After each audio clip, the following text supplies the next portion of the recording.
I still remember walking into my first philosophy class this past September and thinking, what even is philosophy, and what do philosophers do? Sure enough, within the first 10 minutes of class, we were asked our personal opinions on both of these questions. When one person raised their hand to say that philosophers question the reason behind things, I thought that sounded about right. This ultimately led to someone raising their hand and saying that philosophers question the meaning of life. What is the meaning of life can be a pretty loaded question depending on who you're talking to. Some could easily provide a quick answer like, to be happy, while others would tell you that to even provide an answer they would need decades more life experience. The search for life's true meaning has been going on since the beginning of human existence, and will continue to be explored until humans cease to exist. The reason that there is so much speculation and debate around this central philosophical question is because there is no one definitive answer. Factors such as symbolic meaning, value, purpose, ethics, the existence of a higher power, and the possibility of an afterlife all play a crucial role in forming one's personal opinion about the meaning of life. These deciding factors are all incorporated in one's personal identity, which is the core reason why people have differing ideas about the topic. What I'm going to share with you today is my personal opinion about the meaning of life, which I feel can be summed up in a quote from American mythologist, writer, and lecturer Joseph Campbell. Life has no meaning. Each of us has meaning, and we bring it to life. It is a waste to be asking the question when you are the answer.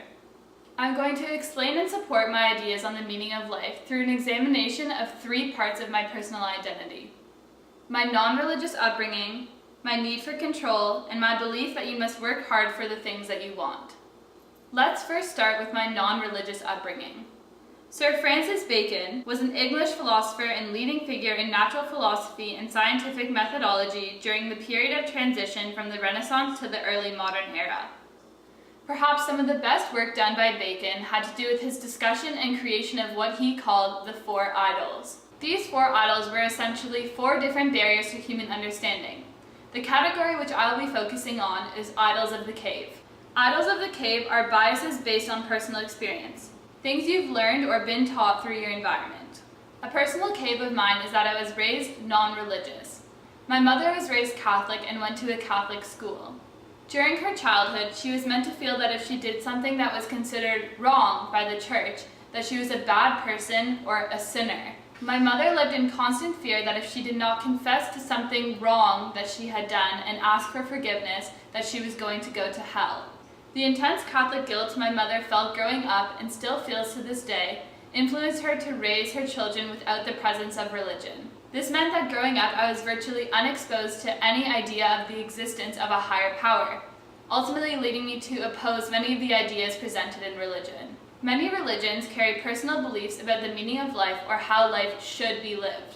I rebel against these repressive ideas as I don't like to be told what to believe. Another main idea presented in many religions is that some form of higher power will determine what you do or decide your fate. In terms of Christianity specifically, people often say things like, if God wills it, or God has a plan for you, which upsets me as I don't like to believe that a higher power can dictate what happens to me in my life. I feel that the meaning of life should be determined by one's own personally developed beliefs and not by what their religion tells them to believe. I believe that it should be up to each person to bring meaning to their life and not to let their religious beliefs tell them the meaning of life. This brings me to my second point of my need for control. Being raised in a family of intelligent, ambitious, and driven family members, being a leader has always felt natural to me. I have been taught to have faith in my own abilities, and because of my strong sense of independence, I have a general feeling of being able to do everything on my own. I feel uncomfortable giving others any opportunity to take control away from me. The idea of a predetermined fate upsets me, as I take comfort in knowing that the decisions I make in my life are my own. The concept I am discussing is free will. Free will is the power of making free choices without interference from external agents. 20th century French philosopher Jean-Paul Sartre is best known for being a key figure in the philosophy of existentialism. A quote from Sartre states, "Man is condemned to be free, because once thrown into the world, he is responsible for everything he does." Existentialists believe that humans are condemned to be free, because they are born into a world without their permission and carry the burden of making genuinely free decisions. My views closely align with that of existentialism, as I believe that I am in control of the decisions I make in my own life and that I am morally responsible for the decisions that I make. Going along with the ideas of existentialism, I feel that each person has free will and the choice to live their lives however they choose. This includes bringing whatever meaning to life pleases them most and not accepting that there is one singular meaning of life which they must search for and fulfill. The third aspect of my identity, which supports the idea that life consists of whatever meaning you bring to it, is my belief that you must work hard for the things that you want. Because I believe that the meaning of life is subjective, I feel that each person must bring meaning to their life by working hard to pursue their passions and prioritize their personal values. For example, someone who values family has to work tremendously hard to provide care, love, and support for their family members, which will ultimately bring meaning to their life. Someone who is passionate about helping others may work hard to become a counselor or work in the charity sector so that their career can bring meaning to their life. A shared value all of us have is happiness, but nothing that is worth having, including happiness, comes easily. As previously mentioned, I do not believe in fate. I believe that happiness must be actively seeked out and not just waited for. Greek philosopher Socrates believed that happiness is attainable only by human effort.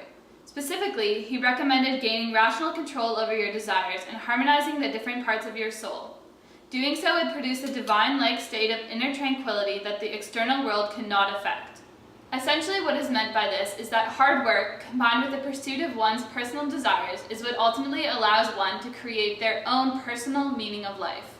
The second part of Joseph Campbell's quote, which I mentioned at the beginning, reads, "It is a waste to be asking the question when you are the answer."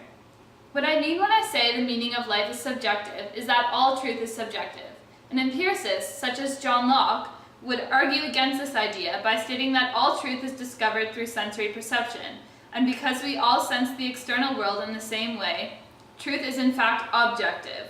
This idea is flawed, as it does not account for the variance in world experience of those with differing social identities.